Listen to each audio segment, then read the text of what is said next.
हर हर महादेव, देवों के देव महादेव के चरण में प्रणाम करता हूँ। दुर्गा माँ के चरण में प्रणाम करता हूँ। सरस्वती माँ के चरण में प्रणाम करता हूँ। गणेश भगवान के चरण में प्रणाम करता हूँ। गुरु भाई गुरु बहनों के चरणों में प्रणाम करता हूँ। गुरु भाई गुरु बहन, आज का शिव चर्चा कथा मैं सुनाने जा रहा हूँ कि इंसान का सबसे अच्छा मित्र कौन है। एक गांव में बहुत ही धनवान व्यक्ति रहते थे। उसके पास किसी भी चीज का कमी नहीं था। रुपया, पैसा, कौड़ी, कार, मार्शल, कंपनी, लाखों करोड़ों को अरबों खरबों का कारोबार किया हुआ था। उसका जीवन खुशी खुशी कट रहा था। वो अपने काम में इतना व्यस्त हो गए और दौलत में इतना लोभ उनके पास हो गया कि जिसका कुछ कह नहीं सकते हैं। वो अपने आगे नहीं, वो किसी को समझे लगे कि सबसे महान हम ही हैं। उसी समय कुछ बीतते गया। कुछ समय बाद उसके बाल बच्चे के शादी हो गए। बेटी बहू घर में आ गई, पोता पोती हो गए। गुरु भाई गुरु बहन, देखिए, भगवान का लीला किसी का कहा नहीं जाता है कि कब किसके साथ क्या होगा।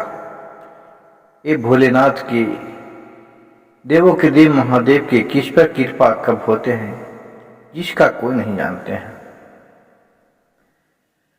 उनका इतना अहंकार बढ़ गया अपने आप कि वो किसी को भी अपने आगे मनो नहीं समझे। सबकी बेवकूफ सब समझने लगे। सबसे दौलतमंद अपने आप को समझने लगे। एक समय ऐसा उनके पास सभी कुछ था। जब इंसान के पास है तो घमंडी में चूर हो गया था। एक दिन उसका क्या हुआ कि उसका पोलियो का बीमारी अटैक हो गया। एक उसका पोलियो मार दिया। गुरु भाई गुरु बहन, देखिए, पोलियो का बीमारी में तो एक अलंगी कुछ काम नहीं करता, उसके कुछ भी काम नहीं करने लगा। अब बेटा, नाती नतनी सब थे, सब तुरंत डॉक्टर के यहाँ ले गए, वहां भर्ती कराए। उसको कुछ ठीक हुआ लेकिन पूरी तरह ठीक नहीं हुआ। फिर सभी तरह से डॉक्टर से हार के फिर थक के 2 साल इलाज चला, फिर चले आए अपने घर। अब दिन प्रतिदिन उसका जो शरीर था जो थक रहा था, अब उसका लैट्रिन, पैखाना, दिशा, पेशाब सब खाटिए पर होने लगे। नहीं तो कोई उठा के ले जाए तो करे। अब उसी तरह 2 महीना 4 महीना बीत गया। गुरु भाई गुरु बहन, जब उसका 2 महीना बीत गया तो उसका जो बहू थी वो कहे लगी कि आएंगी, हम ही खाए वही, हम न करवे, ये काम नहीं है तो नौकर रख लीजिए, मेरा बहुत बदबू देता है। अब उसके जो बेटा था वो नौकर रख लिया। अपने पिता को और माता को सबको देखभाल करने लगा। उस समय वैसे बीत ही गया।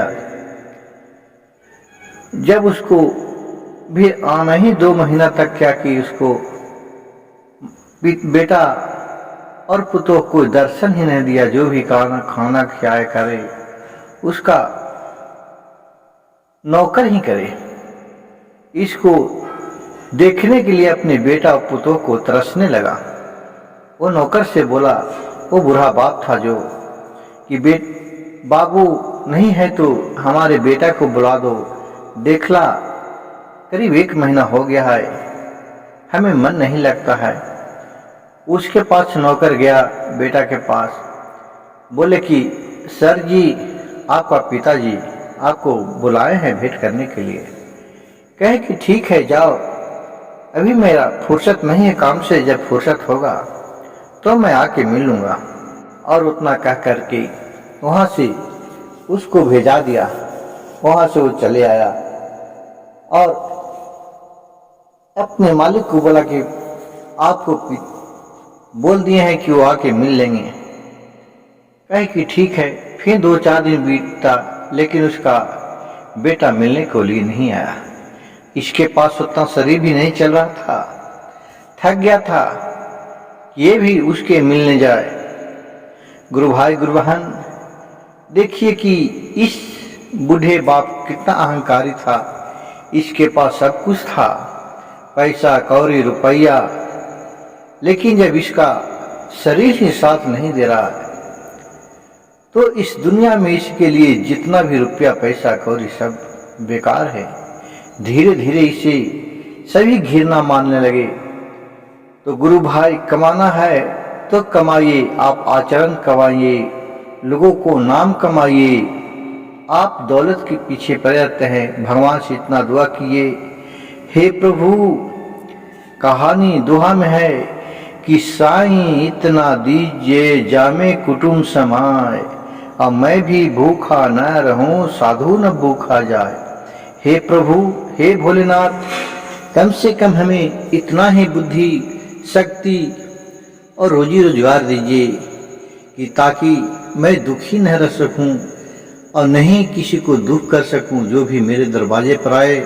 भोलेनाथ, तेरे कृपा से उन्हें भरपेट भोजन कला के चला सकूं और मेरे सभी तरह का